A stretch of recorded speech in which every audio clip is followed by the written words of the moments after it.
Okay. Sound coming through?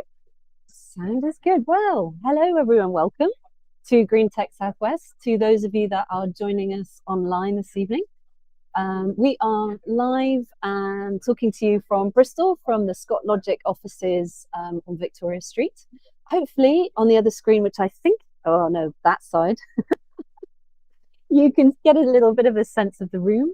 We've got a really nice group of people here with us this evening. We've got some pizzas, we've got some drinks, and lots of really nice people. Yeah, nice, Sam. Thank you. Sam's giving you a little virtual 360 tour there of what's going on. So, as usual, we will be asking everyone to take their seats half past, so 5 minutes time.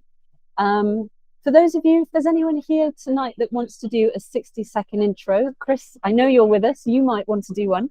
We're going to give it a go online. We're going to try and make it possible for you to give a 60-second intro from home, or from the office, or from wherever you are. So let me know in the comments. As always, we're really, really, really pleased for those of you that are joining us live online, or perhaps maybe you're watching this a little bit later as well. We've got two really, really good talks and two fantastic speakers lined up for you this evening. So thanks for making the time and thanks for being part of our community. I think that's all I have to say by way of an intro. I'm going to mute myself now. We are going to get the room all settled and sorted, and we'll be kicking off in a few minutes. So yeah, get comfy and yeah, hope you enjoy the event this evening. Okay, thanks everyone.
So yeah.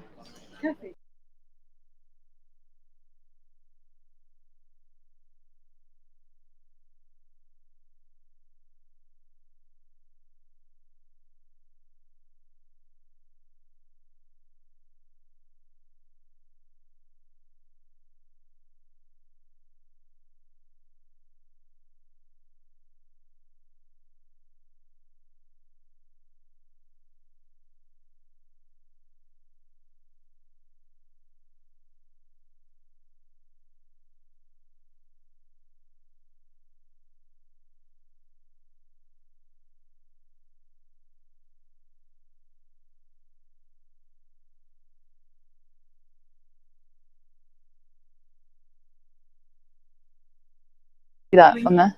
Yeah.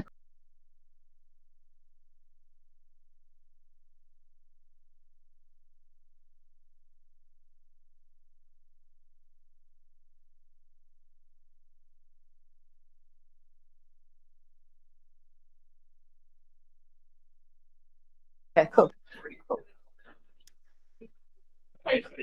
Hello, hello. Welcome everyone to Green Tech Southwest. Thanks for joining us on what has maybe been the only sunny day so far. So your sacrifice is very much appreciated. We promise we'll make it worth your while. So yeah, just a little bit about us before we get to the good bit. So firstly, a big thanks to our sponsors. We're sponsored by Adlib Recruitment, The Discourse, who's a wonderful editor here with us today, and Scott Logic, who have provided us a fantastic space, and Crystal. So this is the second year that Crystal have sponsored Green Tech Southwest, but in case you're not familiar with them, they're the UK's largest independent web host. They've been family owned since 2002. They run on 100% renewable energy and they're B Corp certified. They want to make sure it's as easy as possible for you to switch. So we've got these beer mats with QR codes on it. Give it a scan and they will help you out and they'll do the rest. So thank you so much for being here today. My name's Ellen. Mike is also one of the co-hosts, and Hannah, who you probably know as well, will be floating around. And then we've got wonderful support volunteers who help us out and literally do save our lives with these events. So we've got wonderful Sam on the tech. Tariq is floating around as well. And then we've also got John. So please do say hi. They're super, super helpful and super friendly. So most of you will know what Green Tech Southwest is about, but just a brief overview. We just want to bring people together who have similar attitudes to sustainability and are keen to solve it in ingenious methods. We don't have many rules as a meetup, but the main thing is just be nice, be respectful, and listen to each other. So as many of you know as well, all of our events are recorded. So any of the talks that we have are always accessible after the event. So if you missed something or you just want to watch it again, you can access all that information on our website, which was developed by the wonderful Hannah. It has all our past event resources, any information and links that are shared, useful articles, and all that good stuff will be on there too. So that will be with you in the next sort of day or two, depending on how quickly I type. One thing that we always really love doing as well is it's not just about us and the speakers, it's about you as a community. So if you've got anything that you're working on that you'd like to share with us, or call to action or a humble brag, as we like to say, this is a bit of your opportunity to just come up and present 60 seconds about what you're working on. So we'll also be welcoming someone from online to do a 60-second intro today. Are they ready? I don't know if they're ready now. We'll get so let me just remember how to do this.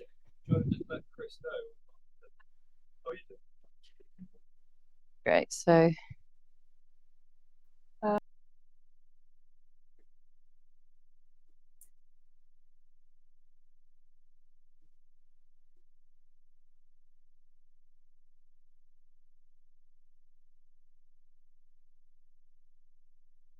okay, am I on? I feel like I am.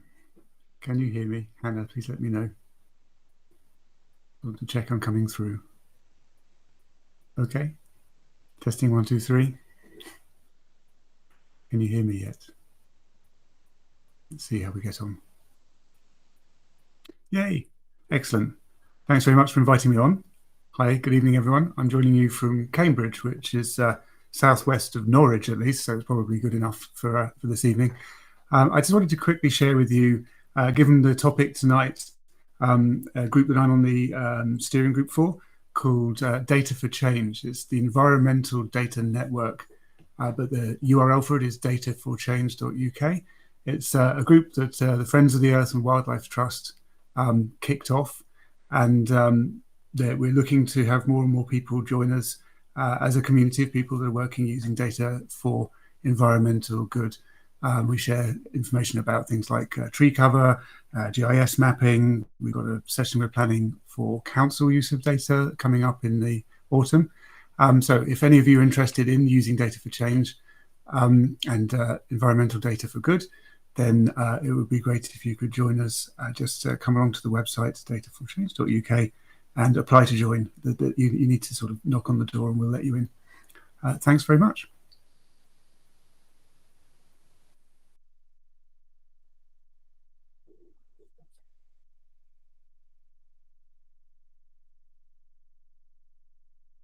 The other side of the country. Ooh.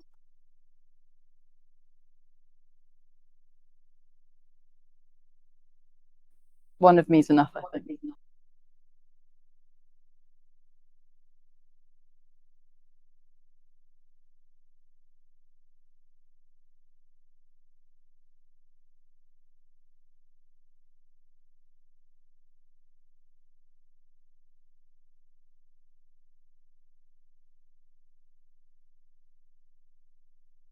I'll make sure that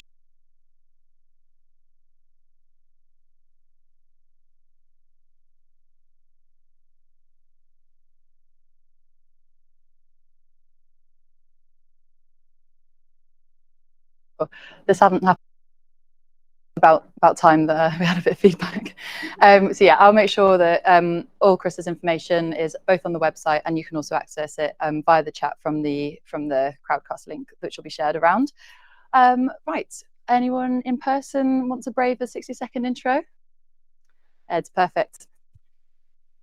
So I'll give you that one, and I'll also yes, that's just for the online, and then okay, there's a bit of aircon.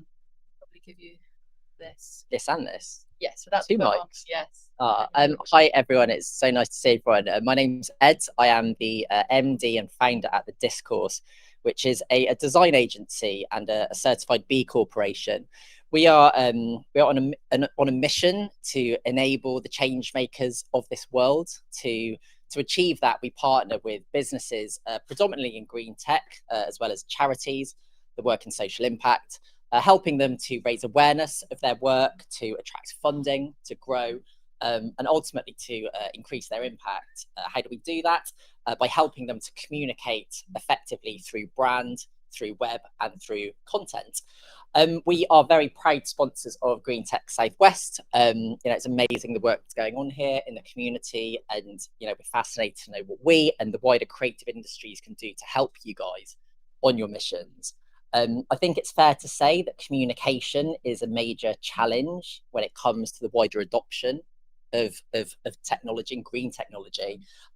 So if anyone is interested in having a chat, I'd love to share our expertise on the subject and share our knowledge. You can find us, our website is thediscourse.design. I'll be around for the rest of the event. Yeah, I look forward to learning more about the work that you're involved in. And thanks for coming on such a hot day. Thanks, Ed. Thank you. Anyone else want to do a quick 60-second intro? I think Tim. Oh yeah, perfect. Once I see the finger go up, there's no more hiding. There you go. So this is for everyone online. Apologise in advance. I've been sat working from home all day and I haven't really spoken to anyone, so I think my brain is still working out how to talk again. My name is Brad. I work for a product lab, I think we call it, based in London, called Open Climate Fix. We do renewable energy forecasting, which is our main product. I'm the head of user product there. I'm a full stack developer, but we also have all of our data and all of our code is open source. So our full offering is available, and we are currently pushing our community. We're trying to open that up to as many people as possible. So if any of you have any experience and just general enthusiasm for energy and renewable forecasting stuff, you don't have to have any prior knowledge. Lots of people who have just got in touch with us are new to the energy industry, but realistically, we're a very small team. There's about 10 of us, and most of that is on the forecasting side. So getting our product and our forecasts out there is really important to us. We currently just work with National Grid, and we're branching out into other countries. We're working with a regional operator in India, and also some trading companies. So we've got various avenues that would be great to just be able to do a little bit more in. So yeah, if you want to know any more, then please let me know. I'll get your contact details off, and then I'll be able to share them around. Anyone else for a 60-second intro? Volunteers? Sir? Tim, I believe you were, yeah? Yeah, you know what to do. I'll just give you a... Hello, so yeah, my name's Tim and I work here at Scott Logic, so welcome to our office. Something I'm working on at the moment is an air quality dashboard, where we're looking at using open data from low-cost sensors to help make forecasts better. And already this evening over pizza, I've found out about air quality sensors on bicycles in London, so that's quite of interest, so thanks for that. And can I just give a shout out to, yes, this blog post here by Ollie Cronk, who's usually at these events. So he's done a nice piece here on sustainable ideas for artificial intelligence, how we can make it less power hungry. And I believe, Hannah, you've been involved in this as well. So yeah, another great example of all the sort of connections and working that comes out of this. In fact, you came to meet somebody in the office before this as well. So yeah, lots of good connections, which is what it's all about. So yeah, thank you for doing this. Thank you. Right, I think that might be it for 60-second intros. Perfect.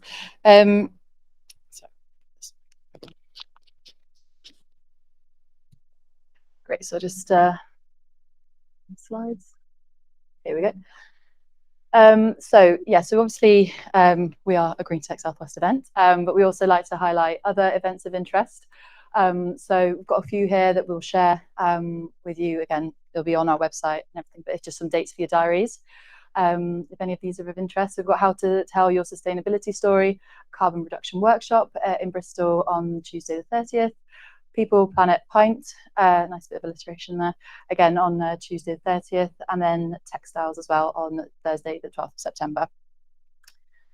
And then our next speaker-led event, it's an online-only event, but it's Take Action to Decarbonise Digital with Eric Z, and that will be in September on 4th, on Wednesday. So good to see you there.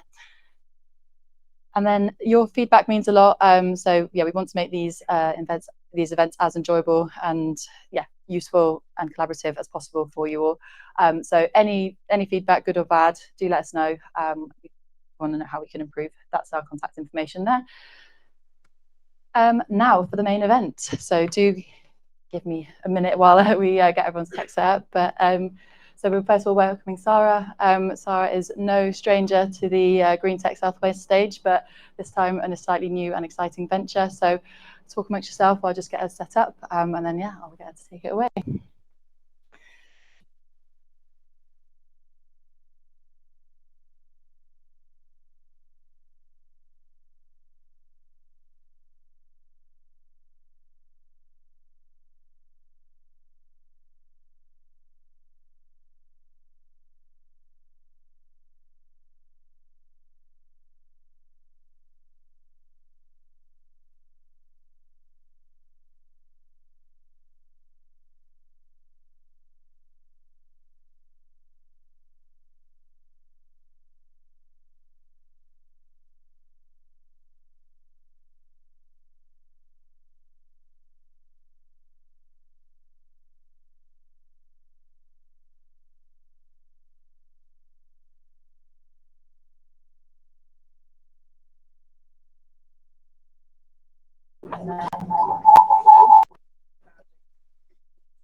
And pizza eating.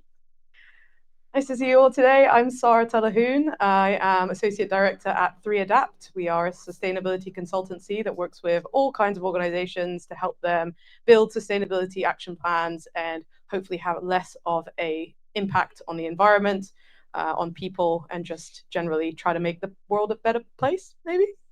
I've actually been to Green Tech Southwest and spoken many years ago. So it's kind of like a welcome back, but also in a different capacity, which is quite nice. So I'm going to be talking a bit about a platform that we've developed, a green tech, if you will, called Landana. And I'll just give you a little bit of background about what we do to start with. So 3Adapt are a sustainability consultancy, and we've been super lucky to work with some really, I guess, kind of household names that you might have heard of, like Kew Gardens, many councils as well. We've been recently working with the Woodland Trust. And essentially what we're trying to do as an organization is help organizations figure out what their impacts are in terms of sustainability across all aspects holistically, and also figure out what they need to be doing in terms of taking things forward and really starting to see change. We've worked with a number of environmental NGOs. We've got the conservation volunteers in there, local governments like Exeter City Council, Bath and North East Somerset Council. We've worked with a lot of utilities companies, such as water companies, Yorkshire Water, for example. And in particular, I'll give an example today of developers that we've been working with on Keylands. And we are also part of the Certified B Corp family. So Landana is a tool that we developed, and the idea behind this and what we're trying to achieve is really to create a more sustainable world through improved land management. And the purpose and the vision that we have with this is really to develop a platform that looks at land holistically, and not focuses on one specific area within sustainability. And the tool essentially allows you and enables you to look at a variety of different impacts, look at your land across the board, particularly for larger landowners who don't really have a one-stop shop to seeing where all their land is. And there's a number of challenges that we kind of came across once we were speaking to these types of clients and understanding kind of where those issues were. So I'll talk a bit more about the challenges and what we're trying to address with Landana as we go on. Hands up, who's heard of Six Capitals, the Six Capitals framework? Anyone in the room? Sorry, folks online, if you have, but do you have? Yeah, okay, at least one person. That's good. So the Six Capitals framework really is looking at emphasizing living within the natural environment boundaries and the limits. So it kind of probably sounds a bit like donut economics to you, if you think about it in that way. And considers there are 6 different aspects and 6 different factors that we need to push forward in terms of human and social interaction, to further develop the world as it is today, but we also need to stay within those kind of natural limits that the world has. So it looks at these 6 capitals. So natural capital, which you probably heard about, social capital as well, which is things like our communities and how we thrive, human capital, so people's well-being and health, intellectual capital, which is the knowledge and information and how it's generated, things like innovation, for example, manufactured capital, so the things that the goods and the fixed assets that we actually make as humans, and financial capital, which is obviously the financial value, the numbers that a lot of higher up people are really interested in hearing about. So all of these things interact and also need to be kept within certain limits in order for us to survive. So we use the 6 capitals framework quite a lot at 3Adapt, and we use it as well in Landana. So remember this, because I'm going to test you on it later when I go into the tool, and I'll show you kind of how it comes through. So why did we actually build Landana in the first place?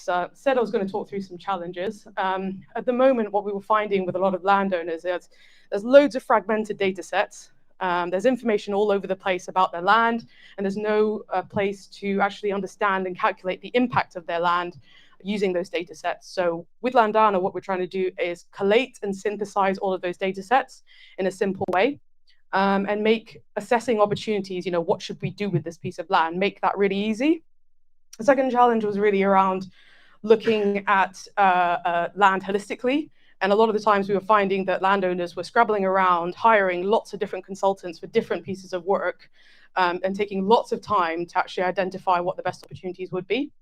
And we wanted to build a platform that brought together leading methodologies, so things you might have heard of, like the UN SDGs, for example, academia, consultants, and lots of information that already exists, and put it into one place instantly.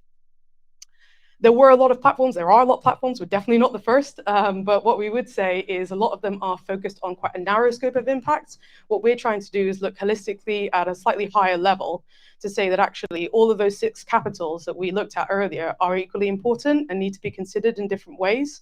And how can we make sure that's being done consistently and comparably, rather than being done in separate siloed ways. Decision-making is also quite slow. So if you don't have the right data and it takes you a long time to get there, then decision-making is actually just quite a lengthy process. You need to involve lots of different stakeholders, and that really just takes a lot of time. And we are in a climate emergency and we don't have time.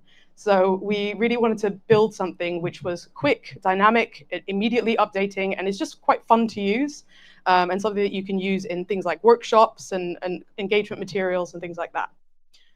And then finally, aggregating impact is quite challenging. So you have lots of different sites, and everyone's collecting data in different ways, and everyone's assessing whether a site is suitable in different ways. Then it becomes really difficult to aggregate that. So with Landana, we're trying to create a way of aggregating all of those impacts consistently up to that portfolio level and making things a lot easier to track. So who can actually use Landana? One of the challenges we're finding is kind of almost everyone. So lots of different organizations, local authorities can use the tool to support policy development.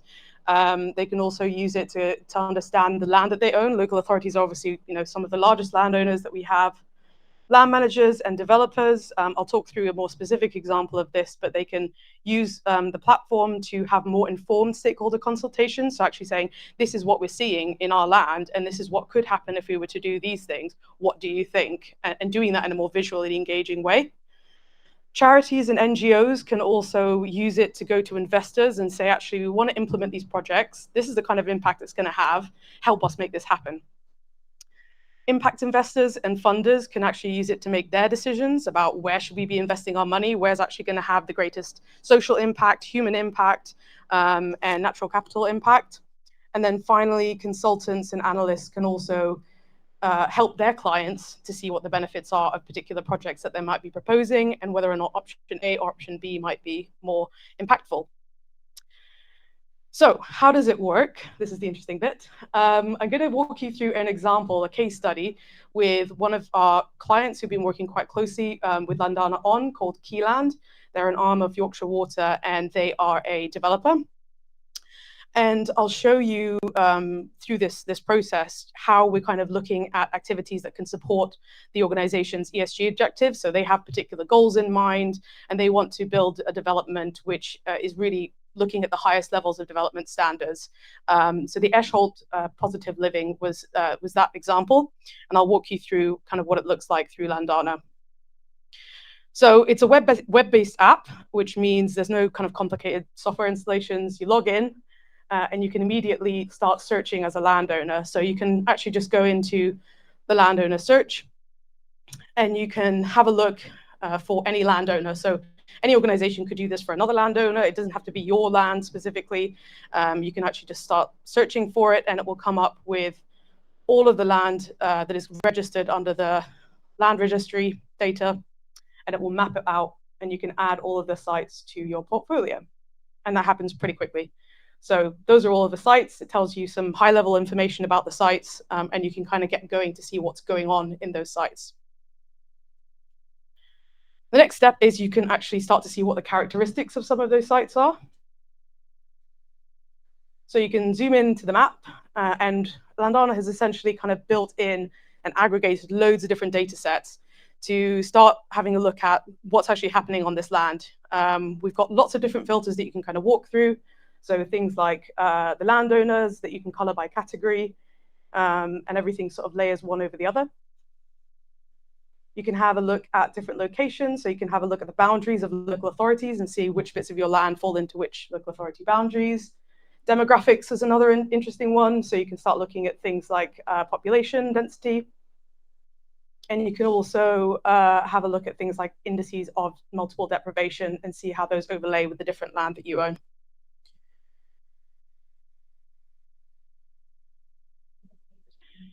On land use, you can actually start looking at the different land cover that you have. So you can see where open green space is, for example, allotments and things like that.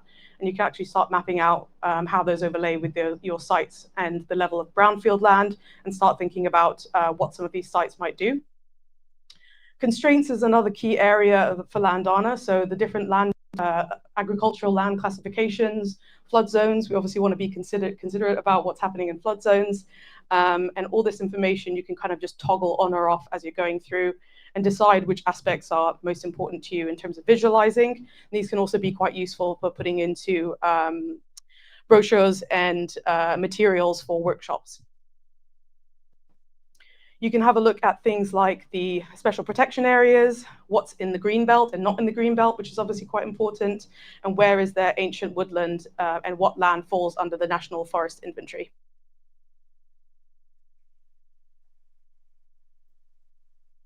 Heritage sites are another key aspect for land. Where are there listed buildings? And we also have some calculations for house prices. So what is the actual value of land in terms of house prices, which is quite modeled in the tool. So that kind of walks you through what exactly is happening at the moment in a more visual way in terms of your land. And then we can start kind of aggregating all of the site characteristics across your land. So if you're a portfolio holder who owns lots of different land across the UK, you might want to start seeing, well, what does that look like holistically overall, and start kind of categorizing that. So all of those layers that we just looked at can actually just be quantified and say, well, how much of this land is in these different local authority areas? And you can start quantifying that and visualizing that in charts. You can look at things like the different land use covers, which is quite an important one. So aggregated as a whole, what are the different land use covers for the portfolio of this organization? What is the different agricultural land classification? And really just getting a snapshot picture of what's actually happening on the ground right now. The constraints are also modeled. So you can see this quite nicely. We've put out all the methodology. This is where we've got the information from. So completely transparent as well. And we can show charts really essentially for all of those layers from the map that you've seen earlier. So based on the land cover, I think I mentioned earlier, that is actually kind of one of the key data points that the site builds up from. So based on the land cover, we actually calculate the size and existing land use across the portfolio. So my personal favorite bit of the tool is the impact area, the impact part of the tool, which looks at physical values and also monetized value. So remember what I said earlier on, don't forget about the 6 capitals. We're bringing them back again. Here you can see we've got these boxes which look at the 6 capitals and the different metrics within those 6 capitals. So within natural capital, we look at things like biodiversity, carbon, air quality, and you can start to quantify those aspects. So currently, if you did nothing, this is what's happening on your land, and it associates a monetized value with that. I mentioned earlier the UN Sustainable Development Goals. So the tool also models out what UN Sustainable Development Goals are being supported by the land that you currently own. So we're coming on to now adding activities. Once you've got all this land and you've got all this great potential within it, you might want to try and start adding some activities to the land. So there's a few different options for you. There are nature-based solutions, which include things like woodland creation and wildflower meadows. Developments, you could look at commercial and residential developments, which themselves might also contain some biodiversity aspects within them, and also renewable energy aspects like solar, which could include storage, and upcoming soon is wind. So how do we add those activities to a particular site? So we're zooming in on one specific site now. And on this site, we're going to start looking at a really basic standard level development. So one that doesn't necessarily meet very high standards. And let's just see what happens in terms of impacts. So once we've added this BAU residential, you can see that actually the monetized value of all of the impacts is like 37 million. I think you maybe missed that earlier, but and there's a negative overall natural capital value of 11 million, which means it's having a negative impact quantified as 11 million. What happens when we compare that to a much higher standard case study? So this is the Eschol Positive Living case study that I mentioned earlier. We've added that as a comparison, and it's now bringing out the monetized value as 55 million in comparison with 35 million. So we've improved that by improving the standards of that particular activity, increasing the standards of that development, and we can now see that the monetized value has increased, and the negative impact on natural capital has actually decreased. So originally it was 11 million, and now it's just 1 million. So these are kind of financially putting figures and hopefully building a business case towards why we should be looking at higher development standards and building that business case going forward. You can also edit those. So I gave those 2 case study examples, but you can actually edit them and see how that changes. So over here, we've got lots of different options for the design life, the development density, things like the energy use intensity of a particular development, you know, if you want to make it more intensive or less intensive. And when you change those sliders, you actually kind of see immediately the changes in those monetary values and physical values. So you can say, well, actually, if we have a very energy intensive development, this is going to have a huge negative impact on natural capital and social capital for these reasons. So it's really building that business case in an engaging and quick way. So yeah, again, my favorite bit of this, looking at the impact dashboard. So if we have a load of sites and we've got lots of different activities happening across different sites, we want to start aggregating up what does that mean for us as an organization. So for Keyland in particular, they wanted to know overall, what is our natural capital, social capital, human capital, and all the rest, and how is that quantified? So here we're just walking through what's the carbon sequestration of all of the land that we currently own, and providing a value to that. What's the embodied carbon associated with building all of the developments that we build? And what's the operational carbon as well? So you can start to model those out in charts, which hopefully is helpful for engaging with stakeholders and just showing things in a different visual way. So you can start looking at things like the carbon impact. How does that actually change over time? And what are the kind of values associated with that? And you can start to compare if you make changes, does that have a positive impact or a negative impact? And you can look at all of those impact groups that we said earlier in these same charts.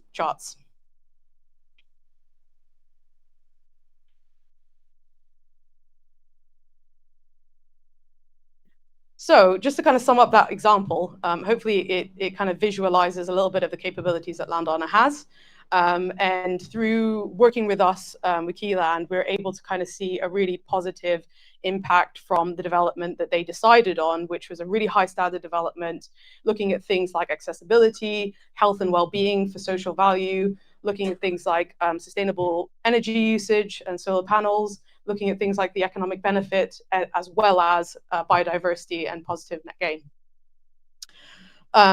just to close things out, we have been, a lot of what Landana does is responding to best practice frameworks. We've also been referenced quite heavily throughout the REBA Plan for Use Guide and also Sustainable Outcomes Guide.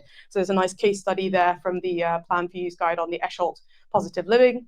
And we also reference quite heavily the HM Treasury Green Book and other standards to make sure that we're not making things up as we go along, but actually relying on reliable sources. So I will end there, and all I have left to say is thanks for listening to me, and hopefully that was interesting for you. If it is interesting for you and you want to know more, either you can grab me, or the kind of current status of Landana is that we're building it and we're kind of in a beta testing phase with some of our key clients, and we're working closely with some of those friendly clients to refine it, but we're really open to conversations, really want to hear feedback and just good stuff, bad stuff, things that we can work on, or if you're interested in kind of working with us.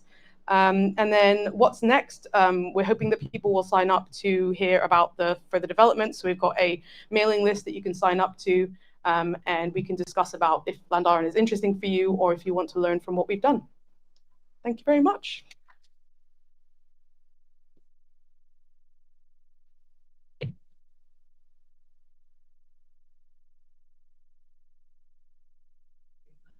Perfect. Thank you so much, Sarah. I switched it off. Thank you so much. Another round of applause for Sarah, please.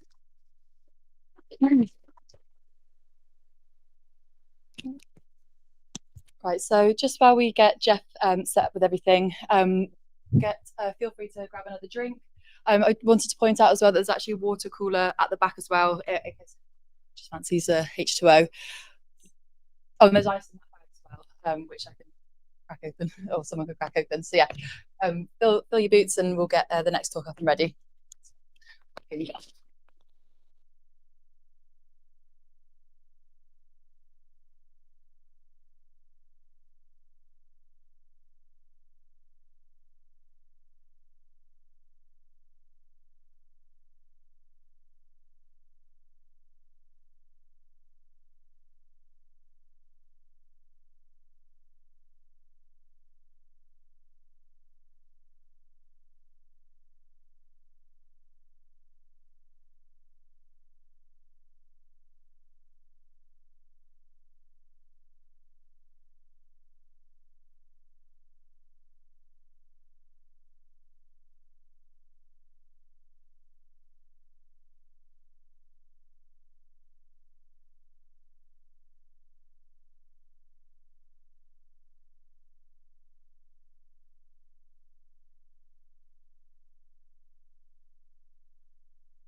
pizza and garden seats.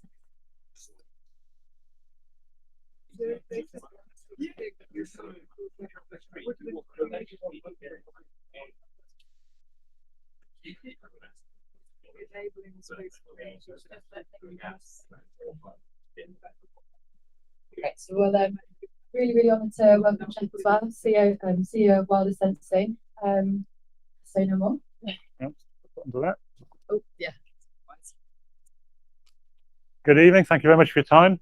I'm Geoff Carse. My background is I was originally a geologist a long time ago, software engineer, management consultant, worked for tech startups, worked for big companies like IBM and Oracle. Outside work, I was a bird ringer, a trustee of Bristol Avon Rivers Trust, but deeply passionate about nature and the environment. And in lockdown, very peculiar time for everybody, I was talking to someone from Amazon. Bit closer, is that better? Okay, thank you.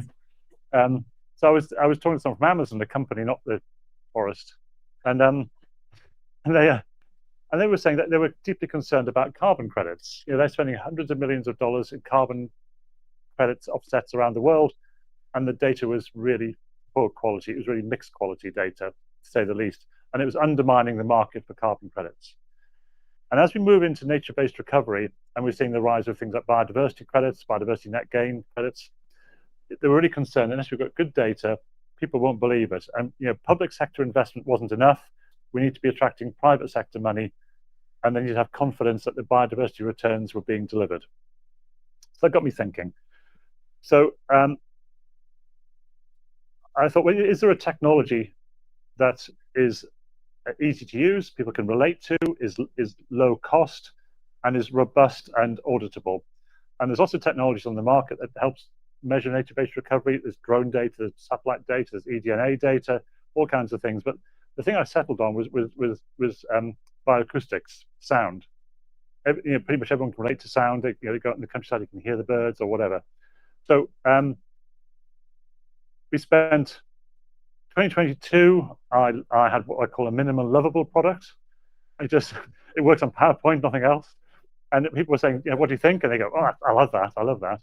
So 2023, we built the proof of concept with trial sites across the UK, working with Somerset Wildlife Trust, sites in Norfolk, Atkins, the engineering consultancy firm, if you know a lot of ecologists.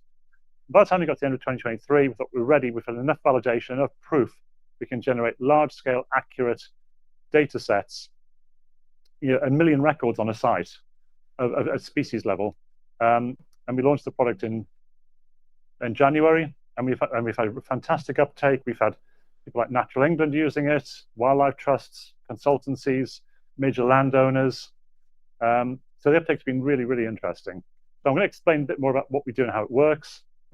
We've just finished a seed funding round, by the way, so we're looking for a lead front-end engineer, we're looking for back-end engineers, we're looking for quantitative ecologists, just put that out there. Right, so where are we? So why should we bother measuring biodiversity? It's the reality is we're in a, so many of you know, in fact you're here, we're in a biodiversity crisis. The UK in particular is one of the most degraded countries in the world from a biodiversity perspective. We're in the bottom 10%. It's this year in particular, the lack of insects has been horrendous. I'll give you two tests, simple tests. One is, when was the last time you saw a hedgehog? How many? And the other one is, what last washed your car? And for me, it was a long time ago. But when you last washed your car, how many insects were on the front of the car? You go back 20, 30 years, the car would be, maybe it's a generational thing, but the car would be covered in insects. Not anymore. So there's a massive part of the food supply chain for birds, for anything that predates on insects that's just disappeared. Insects are around 75%. It's a massive problem.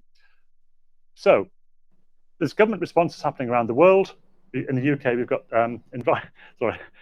the Environment Act 2021, putting the requirement on developers to do biodiversity net gain offsetting.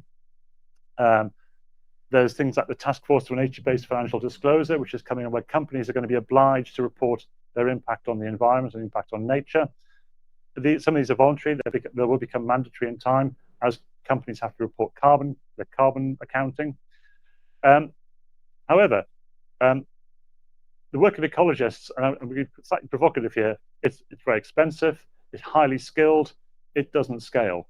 You know, we can't train another 10,000 ecologists. It takes years and years to develop a really skilled ecologist. And also, I would argue that the work they do, and I say this regularly to ecologists, it works pretty biased. You know, if you've got a survey you're doing on a site with six surveys, and a different ecologist goes like each time, you get a different result. Partly because of the skill of the ecologist, partly because the weather on the day might be impacting if you're looking at bird populations. So it's very hard to get time series data that's just reasonably accurate.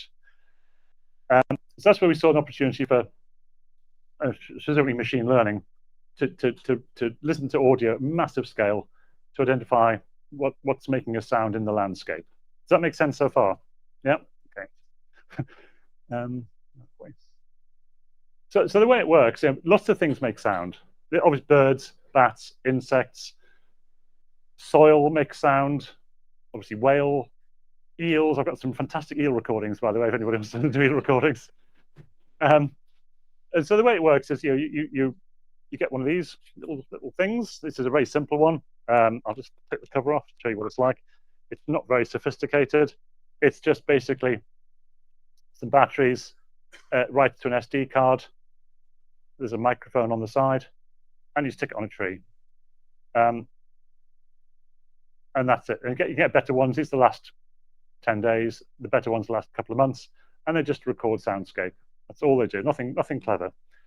So we upload the audio files to our website. We generate virtual sonograms, and we analyze the sonograms using machine learning.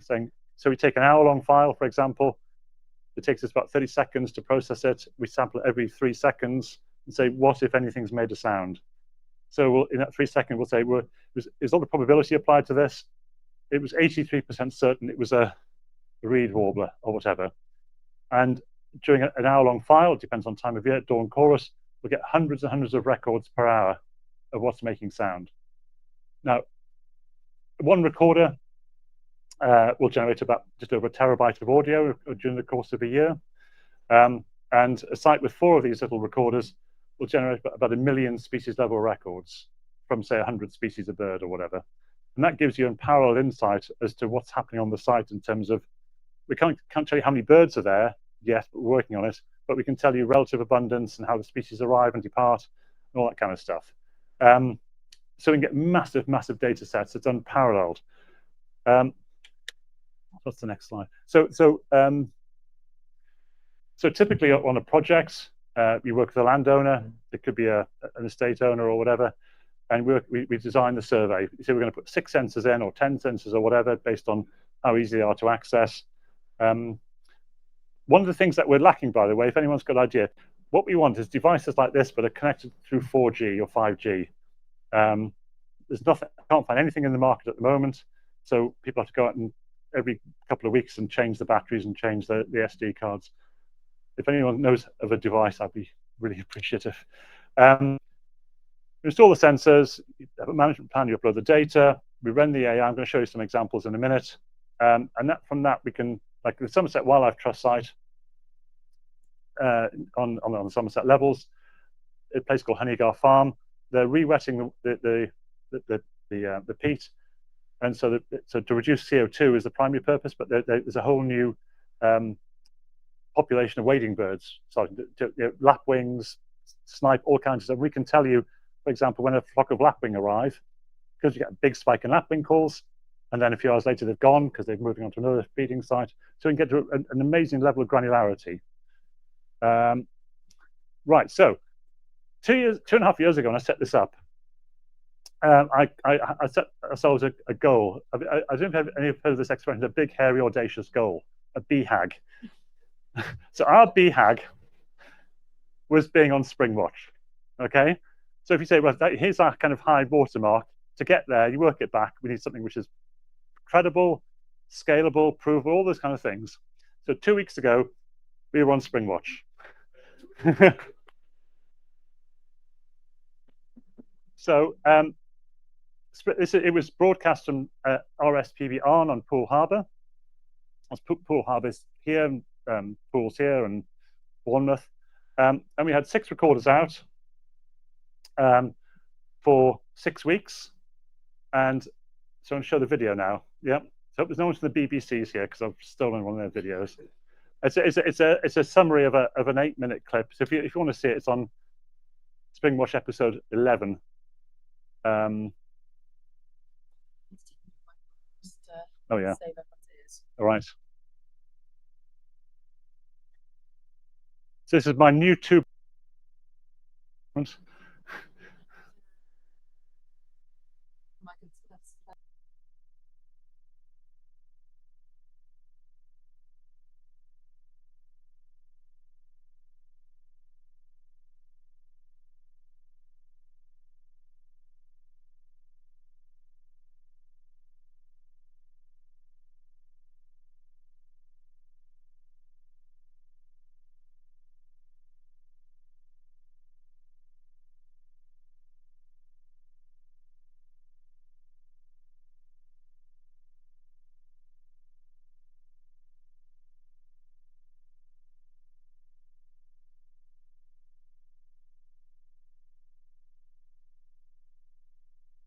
Like a mindful moment.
A bit busy otherwise.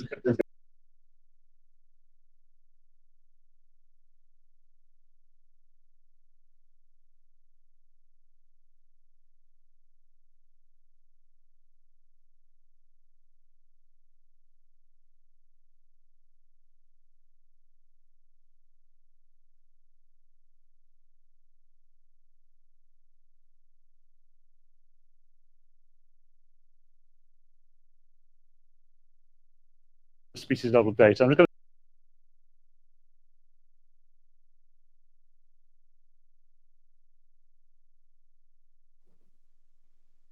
Thank you. Is there anyone who's into birds in the room? Because he's going to get a bit birdie now, okay? So, so there's a lot of maths behind this, a lot of probability. So when we identify a call, we apply what we call a detection confidence. We're 83% certain it was a robin calling or a blackbird calling or whatever. We apply the filters called location probability, and obviously the more criteria you apply, the higher quality of the data set, but the fewer number of records. But we get into some of I'm going to check quite a few screen grabs. So this was the data set from Arn, the number of calls, chip-chaffing away, goldfinches, massive data sets here. And we find remarkable habitat or site preference for some species. I mean, this is just a list of the 89 species that we had, and this is the 6 recorders we had out at Arn. Some species you expect to get a massive preference for a habitat, their water or particular types of tree or whatever. But even some of the commoner birds, like we've got blackcap here, massive preference for one part of the site. And so when you start to understand the granularity on a site, how it's going to change the way you manage the site. again with bullfinch, very specific to certain parts of the site. But what's really important is to understand if you're managing a site in the long term, things like species richness. How many species are we getting on a site over time? Now, this is a graph we do every day. Ignore those recorders. They were the first set we put in, not the second set. We look at the last 6. You can see ARN1 is much richer from a species perspective. And that was because it was next to the clay pit there. So we've got water and some oak at the back of it. So a much richer site from biodiversity perspective, whereas ARN5 was in some a plantation of quite densely planted, it's probably 40, 50 years old, this plantation, quite dark, quite dank. So we've got probably half the number of species occurring, but a very different assemblage. We're getting firecrest and goshawk and that sort of thing in that habitat. So we can start to, if people want to improve their biodiversity, we can start to measure this and the impact it's having over time. This provides a lot of insight to what's happening on a site. Just other things, there's an index that's used quite often in farming, farm restoration, called the Farmland Bird Index. These are 14 species, it's the species down here, that are indicative of if you've got all of them, it's a really healthy farmland site. Now, farmland birds have been absolutely hammered over the past 50 years. The species of many of them are red listed now. Skylark, tree sparrow, yes, there's quite a few of them under a very difficult situation. So we can start to measure this well, this is on a daily basis. You wouldn't measure it on a daily basis in reality, but what allows it so a farmer to do is say, hang on, we're missing yellowhammer or whatever it might be. So how do I attract yellowhammer onto my site? And we can gamify this a bit, saying, well, one farmer's only got 7 out of 14, and his mate down the road's got 10. Well, I'm going to, I want to get 11 because I'm going to have a better site. But we can work out what the interventions are. With yellowhammers, you might want to do winter feeding, for example, because the hungry period in January and February has caused a lot of problems for yellowhammers and seed-eating finches. We're finding all kinds of stuff around species behavior. And this is an example of cuckoo, which parasitize warblers, all kinds of things. And what we found here was a remarkable similarity to when cuckoos are calling and whitethroats are calling. Whitethroats, a warbler that comes from West Africa, sorry, and arrives at a similar time. And that's one of their target species. Someone from the RSPB said to me, they had a theory that resident birds, like the dunnock and these things, were breeding earlier and earlier. So by the time the cuckoos arrive, they're so far through their breeding cycle, they can't parasitize them because they're about to hatch. And we look at the data and you'll see, we haven't got data going back many years, but this is the guy in the RSPB who was suggesting this, that their target species that they could parasitize are getting fewer and fewer. It's only the migratory warblers that they can parasitize now. And that might be one of the reasons why they're in decline. There's many reasons, but that might be one of them. And we can do stuff day by day. This is a nice, pretty bit of eye candy to talk about how many calls we're getting by. So it's a big data lake that sits under this, and we can analyze it in many, many different ways. We need things, put climate data on top of this. The difference in call rates could be because of rain, wind, all this kind of stuff, so we can understand a bit more about why this is changing so much. That was when the batteries ran out, by the way. And then, so where we're going with this, we're doing birds now. We've started a Natural England funded project on triangulation. At the moment, we can tell you we've had 50 blackbird calls in an hour, but we can't tell you if it's one blackbird or 50 blackbirds. And what we're going to get to is a measure of abundance.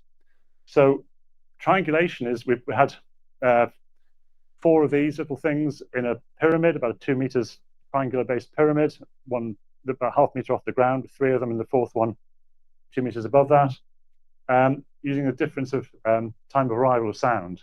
Which is, our CTO is a PhD astrophysicist. He assures me it's easy. Not easy for him. But we ran some trials to take, from this pyramid, can we tell the direction, the distance, the height of a sound event At that point, we'll have 4 recordings of that sound event. We can use interferometry to clean up the sonogram, to get a high hit rate, and then we can start to join the dots to say it was a skylark, it was a skylark, it was a skylark, it was a skylark, so to track how birds or bats are using the landscape. And then we can say it wasn't 50 calls, we can say it was 2 territories.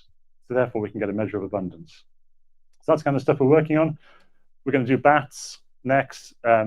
Soil acoustics is going to be really interesting, a new emerging. You stick a probe in the soil, and of course lots of things are making noise in the soil, earthworms. I don't know where it's going to go. It's very early days. We're not particularly involved with it, but it's an opportunity for us. Insects, we can look at grasshoppers. We could look at all sorts of different taxa. There's been work done on identifying different species of mosquito. And so if you get bad mosquitoes, you might want to make an intervention because you're going to get dengue fever or whatever. With water, I'm really keen to look at eels. I'm involved with something called the Somerset Eel Recovery Project. So rather than using eDNA testing or fishing, we can just stick a hydrophone in. Eels are weird though, I'll tell you. I should say, under lots of permits, I've had 15,000 elvers in my garage as part of, we had an educational program with schools across the Somerset levels. We had 70 tanks in classrooms across the Somerset levels in primary and middle schools. They've just come back. In fact, the project, I'm putting an advert here, the project will be on Country File on Sunday about what we did across the Somerset with children. It was fantastic. So we can start to build another indices. One thing we could develop is we have the equivalent of an EPC rating. You get the insulation. We could develop one for a housing estate or a site or whatever, saying this is the score you get, and what can you do to improve the score on this site. We've had discussions with land agents and developers saying if you can demonstrate that your housing development or your office development is a really nice sustainable site, then you can charge a premium for it, anything up to 15%. Now, 10 years ago, sustainability meant improved energy use, lower water use, better insulation. Now, kind of everyone does that, and the arguments moved on. Now it's about you can get a healthier, more natural site by putting in, better planting, better site design, Swift boxes or whatever. So we can get up to habitat health indices, and then corporate reporting. For us, this is a massive opportunity. But if companies have started to look at their supply chain, if you're a supermarket, say, right, we have to report legally our impact on the environment. We have to get farmers to tell us how biodiversity is changing on their site. For us, that's a mammoth opportunity to put these bad boys in many parts around the world. We're not just working in the UK, by the way. We're working in North and South America. We're starting projects in Rwanda, in Africa. This stuff for birds will work anywhere. Bats is way more complicated. And that one last slide. It's a bit full, but the current standard is ecologists going out on site and doing site surveys. I did a presentation in conjunction with the ecologist at Atkins comparing this versus a traditional site survey methodology. There's a lot of words in there. And so can bioacoustics complement or replace part of the work that ecologists do?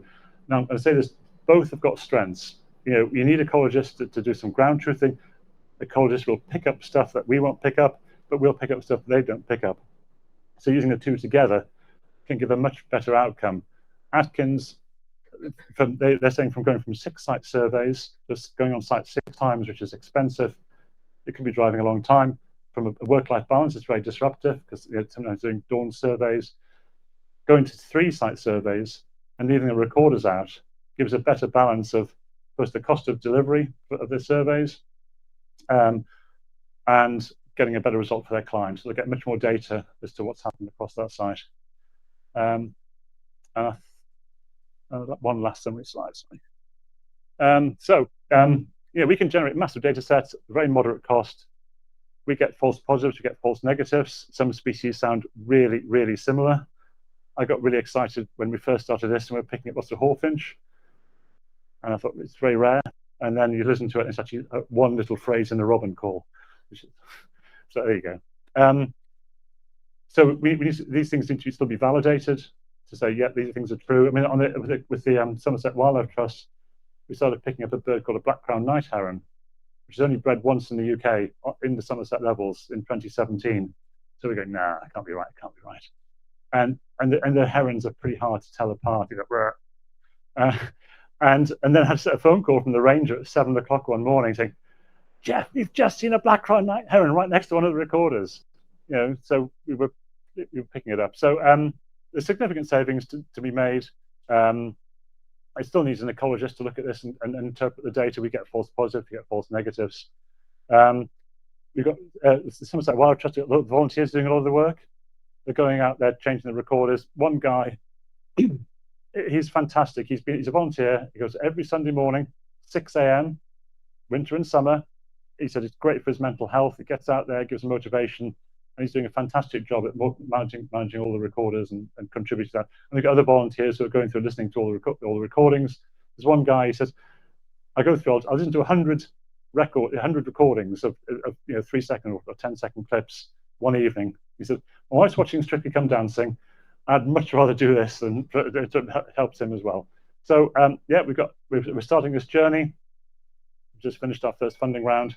We're working at many sites across the UK, and yeah, so it's a journey we're very excited to be on. So,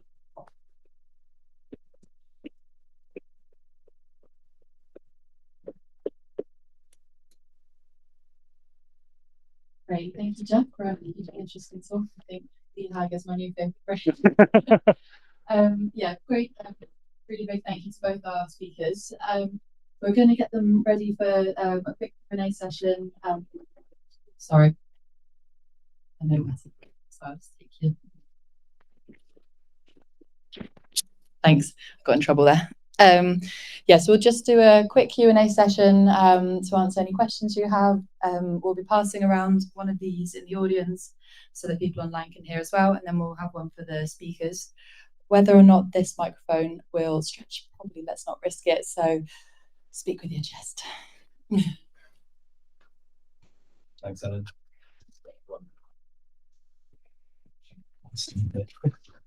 Okay, so yeah, should we start with a question from the floor?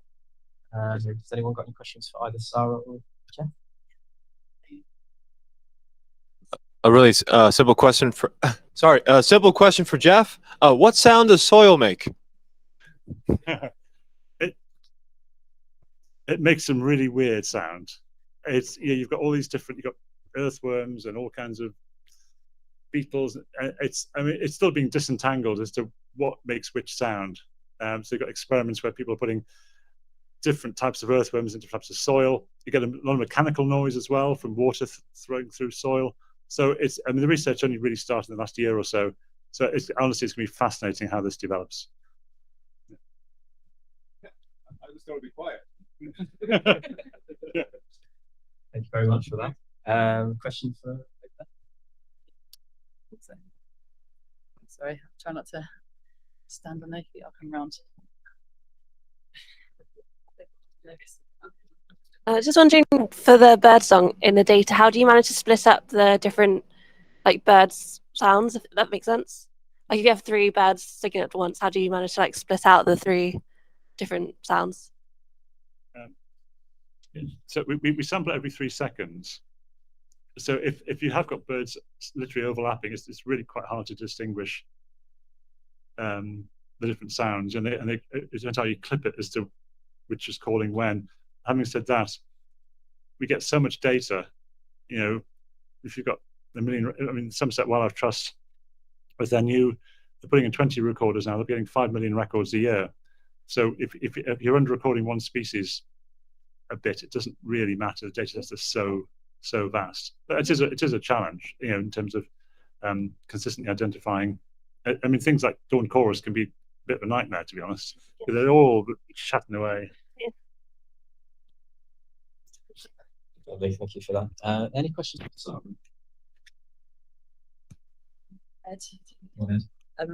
Yeah, I guess it's a question for Sara, but I guess it could apply to both of you. What's your experience like of kind of collaboration in the sector? would you guys work together to share data, improve the quality of each other's data and tools? Or kind of with the best will in the world, do you just end up working in silos because everyone's so kind of focused on what they're doing that doesn't naturally kind of happen? But yeah. I think that's a really good question. We were actually chatting before we got right. We really need to talk. Can we get on the phone? Yeah, it definitely does happen. I think there is a real focus. I think particularly when you're building products, you're just like head down, let's go. I'm focused on delivering this thing. So it can just be time is not infinite. So it is difficult. We've definitely had quite a few conversations with different organizations of just like, you seem to be doing interesting work in this area. Maybe we should have a conversation. And sometimes it doesn't go anywhere, but other times it does. And I don't think we're going to get anywhere if we're all just doing our own thing. There's so much we can share. There's so much shared learning, and working in the impact space is like, we're not really trying to compete because we're all trying to aim towards the same thing. So I hope we can. That's what I would like to do. Yeah. I absolutely agree. I mean, if you're looking top down, if you're a landowner and you're going to want, I mean, you cover a lot of the data already, but there's other types of data. There can be environmental DNA data, climate data, all these different layers that you need to understand. But it's important ultimately. You don't want to overwhelm a land. They can have so much stuff. I sort of paralysis by analysis kind of stuff. So be able to synthesize in a way which is meaningful, so they can take action is one of the challenges of just layering on more and more data.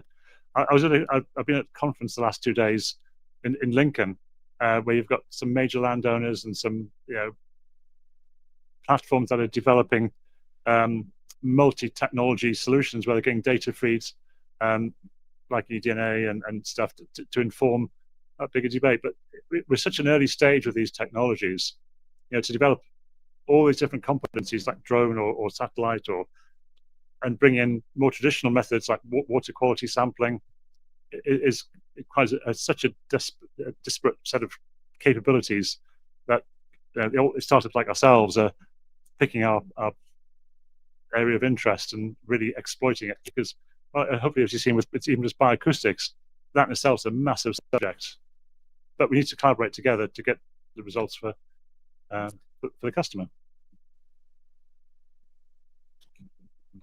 Thank you. Dan, just in.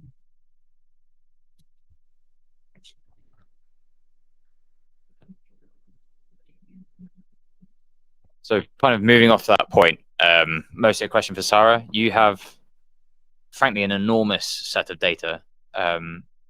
Where would you find carbon sequester rate online for a random square kilometre in middle of Norfolk? That is a very specific question. I love it. So we're kind of compiling lots of different data. So for example, with carbon sequestration, we're looking at tree cover and the types of tree cover, which is like data that we get from, don't ask me what source, but there is a source, for example, that lists out all the data, all the tree cover that exists across the UK. And then in some cases, we're making an assumption because it's X tree, it's X the density of those trees being planted is like this, and therefore we've calculated that the carbon sequestration potential is like this. And we're also obviously taking into account like the maturity of trees, because obviously during different maturity they're going to be sequestering different types of carbon. So in some cases we're taking data directly from a source and just literally putting it in the site. In other cases we're saying, well, we get this data from here, we get that data from here, we've done this calculation. And if you remember, I showed the pop-up box and it said, these are the data sources we've used, and in some cases we might have done a calculation against those data sources and kind of transparently reporting on how we've done that. So it depends on which number you're looking at, but we're trying to basically collate as much information as we can and put forward the metrics that we think are useful when it comes to impacts. So just a quick follow-up. Would you put tolerances on that, for instance? That's a good question. We don't currently, but we probably should. If there are numbers that have been calculated rather than directly reported, we should be putting tolerances on them. That's a good point.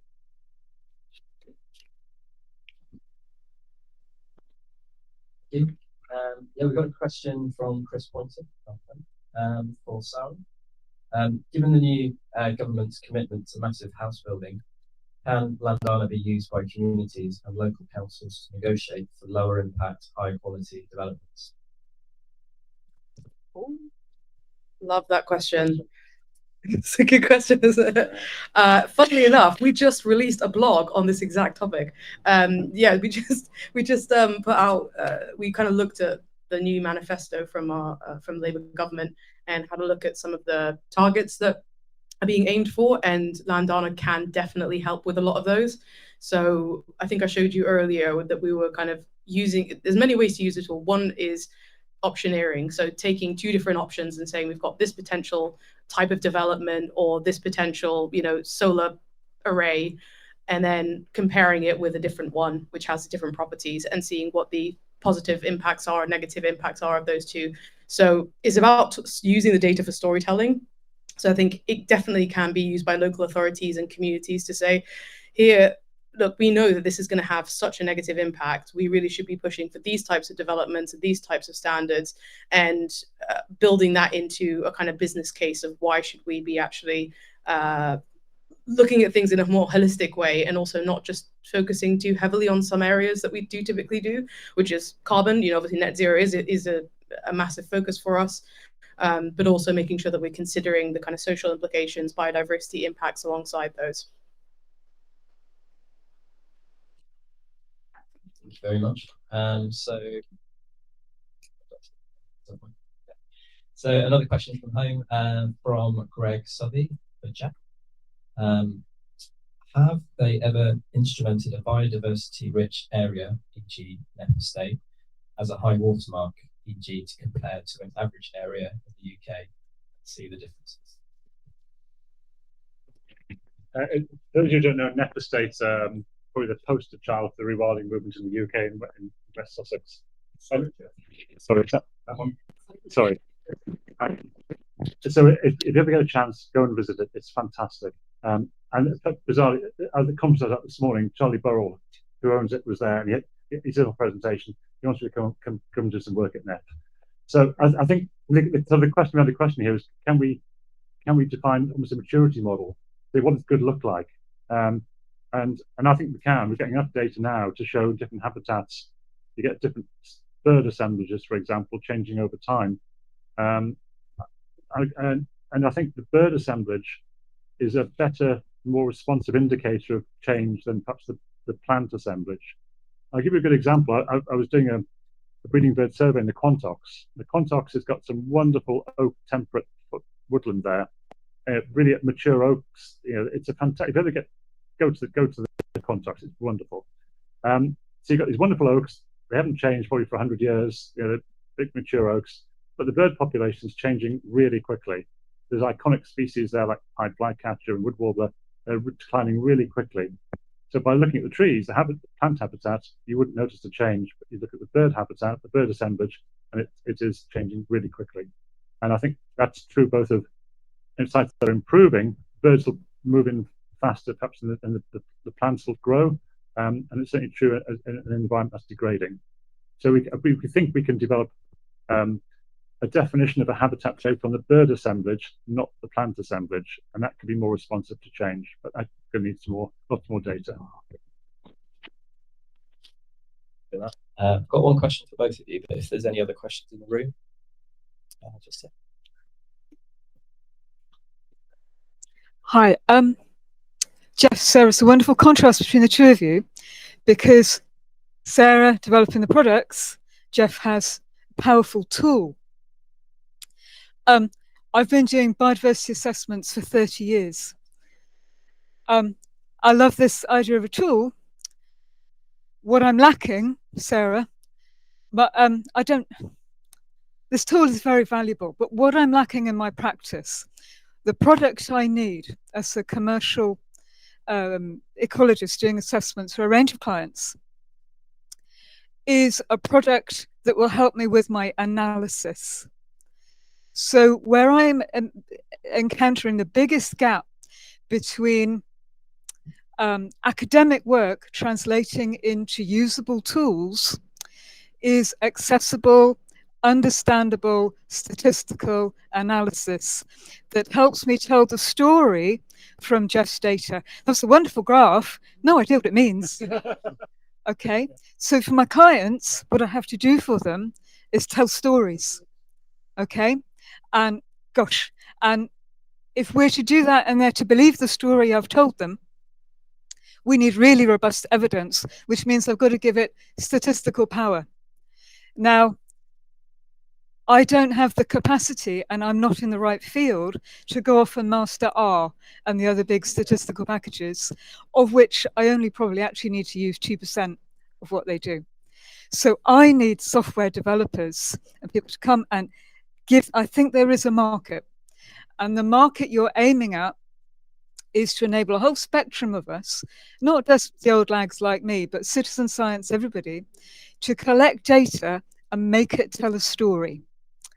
And I'm delighted that Natural England are getting you to work on trigonometry, because as you'll be aware as a birder, the spatial information is the absolute unlocker.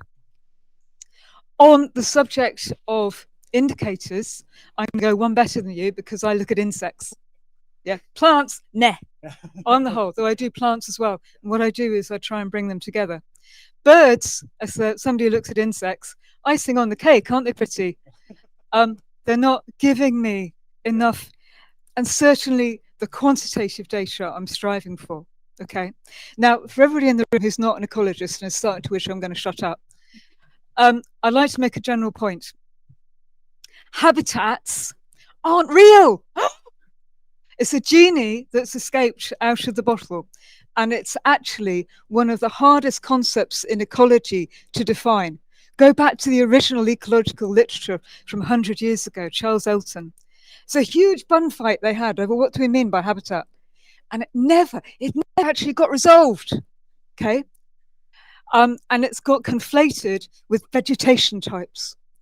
So when you look at your bird data, there's all sorts of birds that aren't going to fit a habitat type neatly. So as a product developer, that's a genie out of the bottle that we've got to work with now.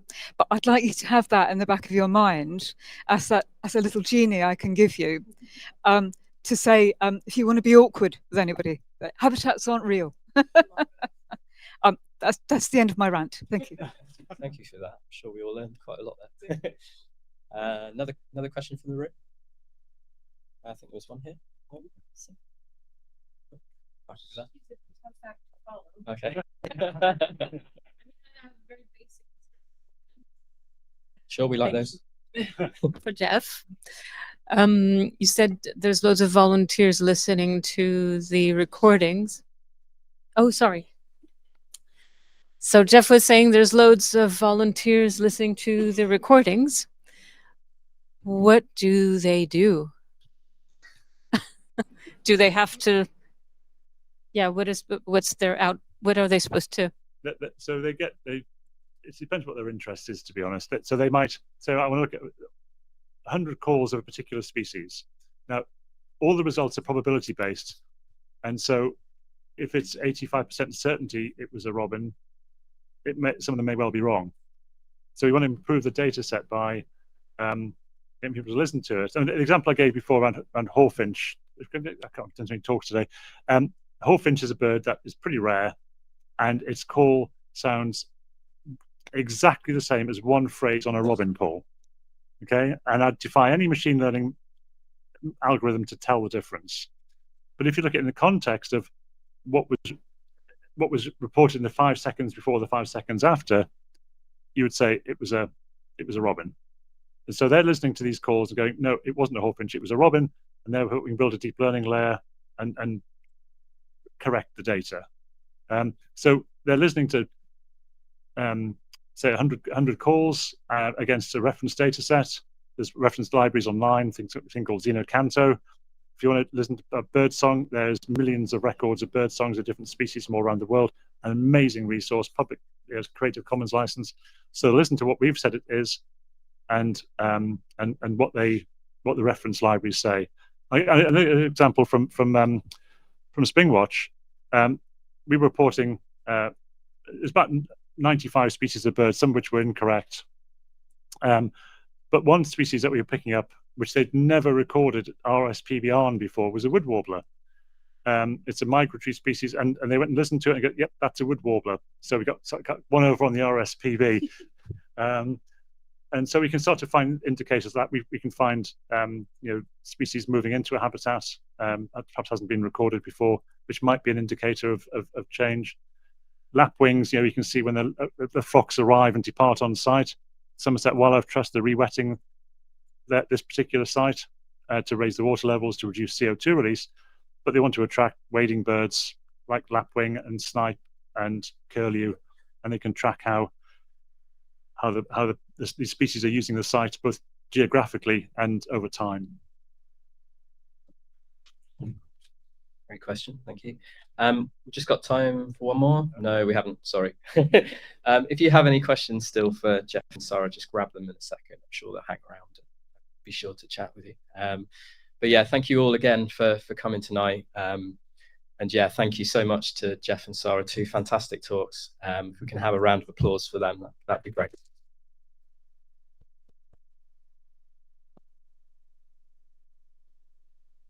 Cool, so we're going to tidy up for a little bit, but Tariq over there, who's going to put his hand up, he's leading the trip to the pub. So we'll be off to Left-Handed Giant and we'll all come over and join you. We just need to give Scott Logic their office back.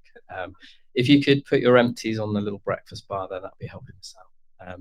But yeah, thanks a lot for coming again and hope to see you next time. Yeah,